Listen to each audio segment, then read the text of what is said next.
सुनैना और सौनक की हाल ही में शादी हुई थी। शादी की सभी रस्में और पटफेरे करके सुनैना ससुराल लौट आई थी। सुबह सुनैना जल्दी उठकर घर के काम करने लगती है। नहा धोकर किचन में आती है और गैस पर चाय चढ़ाकर नाश्ते में सबके लिए पोहा बनाने लगती है कि तभी उसकी सास विमला किचन में आती है और अरे बहू, क्या कर रही हो ये सुबह सुबह? माँ जी, वो सबके लिए चाय और नाश्ता बना रही हूँ। अरे अरे अरे, चाय कितनी उबल रही है, जल्दी गैस बंद कर दो। अरे नहीं नहीं माँ जी, रहने दीजिए। चाय जितनी अच्छी उबलेगी उतना अच्छा स्वाद आता है। अरे रुको, मैं ही कर देती हूँ। यह कहकर विमला गैस बंद कर देती है। अरे अरे माँ जी, अभी तो उसमें दूध डालना था। अरे चाय का क्या है, एक उबाल आ जाए तो गैस बंद कर देना चाहिए। ज्यादा उबाल कर क्यों फालतू गैस को जलाना? लेकिन माँ जी, दूध तो डालने देती। अरे हमारे यहाँ चाय में एक उबाल आने के बाद गैस बंद करके उसे कप में डालने के बाद ऊपर से दूध डालते हैं, समझ गयी?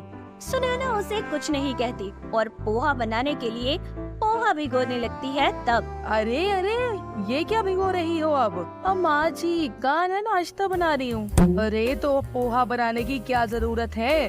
तुम्हारी शादी के लिए चिवड़ा बनाया था, वही खा लेंगे, उसमें भी तो पोहा ही होता है। और तुम्हारे मायके वालों ने कितना कुछ भेजा है, फरसान, गुजिया, कचौरियाँ, सेव, मठरी, पूरियाँ, वो सब भी तो है।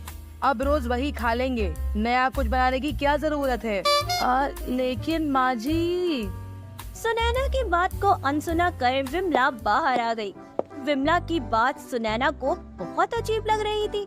सुनैना के मायके में सुबह का नाश्ता पेट भरकर करने की आदत थी और ये सूखा नाश्ता सुबह के वक्त सुनैना को बिल्कुल पसंद नहीं आता।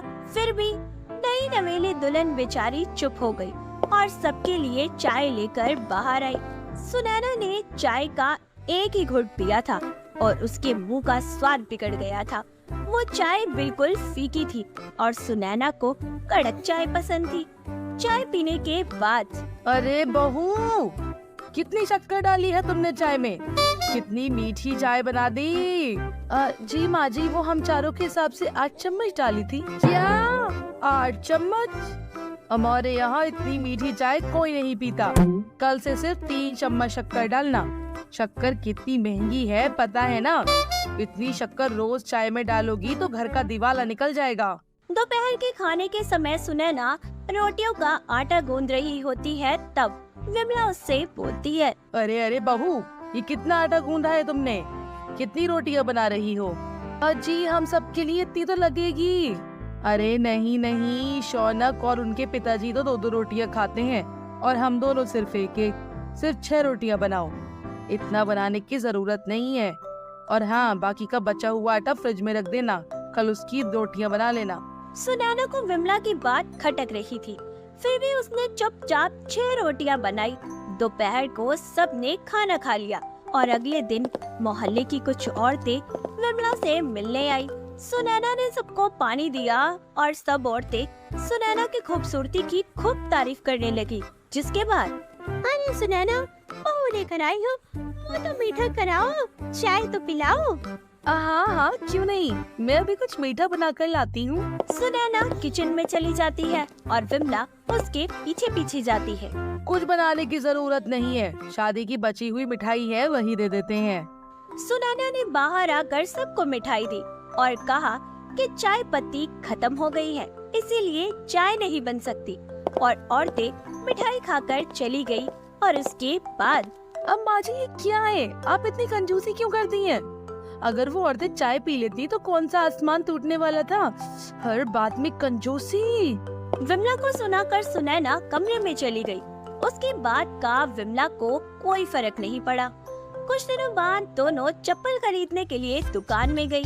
सुनैना ने 500 रुपए की चप्पल निकाल ली। तब, अरे इतनी महंगी चप्पल? बहू, इस दुकान में तो बहुत महंगी चप्पलें हैं, चलो तुम्हें सस्ती चप्पल दिलाती हूँ। चप्पल के भी कभी 500 रुपए होते हैं क्या? माँ जी, 500 नहीं, 5000 की भी बिकती है चप्पल। लेकिन आप जैसे कंजूस क्या जाने। अरे लेकिन चप्पल 500 की हो या 100 की, पहनी तो गाँव में ही है, उसके लिए इतने ज्यादा पैसे क्यों देने? सुनैना ने विमला की बात नहीं मानी और वो वही चप्पल खरीद कर ले आती है। रास्ते भर विमला सुनैना को कोस रही थी कि बहुत ही ज्यादा पैसे जो खर्च कर दिए थे उसकी बहू ने। तभी एक आदमी हाथ गाड़ी पर चप्पल बेच रहा था। विमला उसके पास जाती है और 100 रुपए की चप्पल खरीद लेती है और सुनैना को ताने मारने लगती है कि उसे मोल भाव करना और खर्चा करने का कोई हिसाब किताब नहीं है। अगले दिन सुनैना सब्जी वाले से सब्जी खरीद रही होती है तब अरे बहू, इतनी ज्यादा सब्जी क्यों खरीद रही हो? इतनी सब्जी खरीदने की कोई जरूरत नहीं है। माँ जी, मैं भरवा भिंडी और दम आलू बनाने वाली हूँ इसलिए। अरे एक टाइम के खाने के लिए 2-2 सब्जियाँ कौन बनाता है? तुम्हारे मायके में चलता होगा ये सब, यहाँ नहीं चलेगा। यहाँ तो एक वक्त पर ही सब्जी बनती है। आई बड़ी 2-2 सब्जियाँ बनाने वाली। तभी एक फल बेचने वाला वहाँ आता है। सुनैना उससे सेब, अनार और अंगूर खरीदती है। उसके बाद अरे बहू रानी, एक साथ 3-3 फल? तुम तो पैसे ऐसे उड़ा रही हो जैसे पेड़ पर उगते हैं। रखो रखो, ये सब जल्दी से रखो। माँ जी, क्या है? अरे ये सभी सब्जियाँ फलों पे खाने चाहिए। हमारे शरीर को इसकी जरूरत होती है। इंसान कमाता किस लिए है? कि 2 वक्त का अच्छा खाना खा सके। लेकिन आप तो वो भी ठीक से खाने नहीं देती। मुझे सब अच्छा खाने की आदत है। सभी तरह के फल आते ही मेरे घर, क्योंकि उन सबकी हमें जरूरत होती है।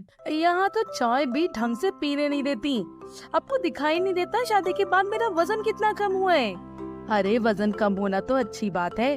कितनी ऐसी औरतें हैं जो वजन कम करने के लिए डाइटिंग करती हैं। तुम्हें तो जरूरत ही नहीं है, पहले ही कम खाने से अपने वजन को कम हो जाता है। अरे मुझे वजन कम करने की कोई जरूरत नहीं है। आपके घर में मेरा पेट तो बढ़ता नहीं, वजन क्या खाक बढ़ेगा, कंजूस कहीं की। आसपास खड़ी मोहल्ले की औरतें उन दोनों की बातें सुनकर हंसने लगती है और कहने लगती है। लेकिन विमला को कुछ फर्क नहीं पड़ा। उसने सुनैना के हाथ से वो फल ले लिए और फल वाले को वापस दे दिए और उसने बोला, बहू तुम्हें फल ही खाने हैं ना, तो ये लो, हम आधा दर्जन केले ले लेते हैं। वो एक एक करके 6 दिनों तक खाती रहना।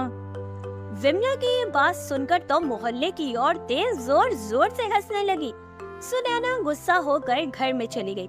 उसी शाम विमला सेल से कुछ चीजें लाने के लिए मार्केट गई थी। उसे थोड़ी कमजोरी महसूस हो रही थी, इसीलिए सुनैना ने उसे ऑटो करने को कहा। लेकिन पैसे बचाने के चक्कर में विमला चलकर ही जा रही थी। तब चलते चलते उसकी चप्पल टूट गई और विमला नीचे गिर गई। उसके पैर में चोट लग गई और खून बहने लगा और दूसरे पैर की हड्डी टूट गई। फिर विमला ने सुनैना को फोन किया। सुनैना शौनक के साथ वहां आकर विमला को अस्पताल लेकर जाती है। डॉक्टर ने विमला की चोट पर बैंडेज लगा दी। विमला के सारे टेस्ट करने के बाद सही से खान पान न करने की वजह से डॉक्टर विमला की हड्डियों को कमजोर बताते हैं। साथ ही उसके शरीर में खून की कमी भी बताते हैं। डॉक्टर उसे 2 से 3 दिन के लिए एडमिट कर लेते हैं और बहुत सारी दवाइयाँ भी लिख कर दे देते हैं। उस हालत में भी विमला सोनक को भर्ती ना होने के लिए बोल रही होती है। तभी सोनक बोलता है, माँ अब बस कीजिए, बचपन से आपकी इस कंजूसी को झेलता आ रहा हूँ। सुनैना ने मुझसे कितनी बार कहा, लेकिन मैंने आपकी बातों पर ध्यान ही नहीं दिया, क्योंकि मुझे लगा आप कभी तो सुधरेंगी। लेकिन नहीं, आप तो कभी सुधर ही नहीं सकती। आज आपकी ये जो हालत है उसकी जिम्मेदार सिर्फ आप ही हैं। आपने ना खुद कभी पेट भरकर खाया और ना ही हमें खिलाया। ना घर में फल लाती थी, ना ज्यादा दूध, ना ड्राई फ्रूट्स। हम इतना अच्छा खासा कमा लेते हैं, लेकिन आज तक खाने को हमें कुछ भी नहीं मिलता। इतने पैसे बचाकर माँ आप क्या करने वाली थी? सोनक की बात सुनकर विमला को अपनी गलती समझ आ गई। उस दिन से उसने अपनी कंजूसी करना बिल्कुल बंद कर दिया। अब सुनैना रोज की तरह फल लाती और विमला के साथ खुद भी खाती। विमला की तबीयत ठीक होने के लिए जो जरूरी था विमला सब खा रही थी, देर से ही सही, लेकिन विमला को अपनी कंजूसी का सबक मिल ही गया।